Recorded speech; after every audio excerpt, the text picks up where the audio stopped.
Welcome to the pain zone. Pain zone pain ஆகுது. ஒரு song பாடியே ஆகணும்.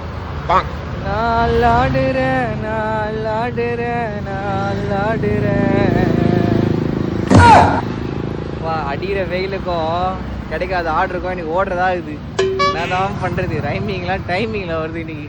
இல்லை, எந்த வண்டியில் ஓட்டுறோன்றது தான் முக்கியம். நான் அப்பெல்லாம் சொல்லுவேன், பாப்பா இந்த குதிரையில் ஓட்டி நம்ம இன்னைக்கு ஒரு நாள் ஃபுல்லாக சர்வே பண்ணுறதுக்குள்ளே டெலிவரி போடுறீங்க, தப்பு இல்லை, நான் உங்களுக்கு தப்பே சொல்லலை.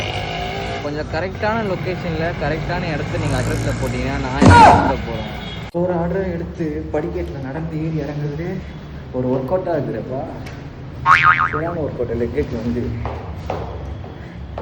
ஜிம்மு போய் லெக் ஒர்க் அவுட் போகிறத விட 4 வீல் படி அடியாதுன்னா சூப்பராக இருக்கும். பல சலபல அடியே தங்கம்மா, டார்கெட்டு ஃபிக்ஸு, தேவல சிக்ஸு, மூவ் ஆன் பண்ணாலே வந்தா ஃபிக்ஸு. மார்க்கெட்டு பெருசு, மைண்ட் செட்டு புதுசு, டேலண்ட் காட்டினா கண்ணன் பர்ஸு. உள்ளேயும் வலிக்குது, வெளியும் வலிக்குது, பைத்தியம் பிடிக்குது. ஏய், இது மயில் வாகனம் கோட்டடி. பாரிஸில் தட்டினா தாம்பரம் எகுறோம். தாம்பரத்தில் வந்து மாட்டிக்கணும்டா அப்பா.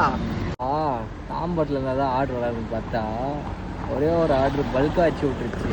அங்கேருந்து கேளம்பாக்கம் வந்திருக்கோம். ஏதோ செட்டிநாடு காலேஜா, செட்டிநாடு உணவகம் கேள்விப்படுறோம், செட்டிநாடு காலேஜ். மறுபடி இங்கேருந்து எப்படி நம்ம சென்னைக்குள்ளே போக போகிறோன்னு தெரில. சோதனை தான் ரொம்ப வேதனையாகுது. ஆனால் தாண்டா சாதனை தாண்டிக்க முடியும்னு பார்த்தா பளிச்சு அடிக்கிறானுடா. தேவையில்லாம 300 -310 ரூபா கிட்ட போட்டு வச்சிருக்கான். செக் பண்ணி பார்த்தா ஆன்லைனில் பேமெண்ட் பண்ணிட்டு பார்த்தா ரிட்டர்ன் வாங்கிடுவான் அந்த காசை. ஏதா நீ நாளை முடிச்சிடலாமா? மாறியா ரொம்ப மனசு பொழுது விடிய விட மாட்டேங்கிறாங்களா. இதுமாரி சொல்ல தோணல. நம்ம நாளைக்கு நான் சொல்றேன்.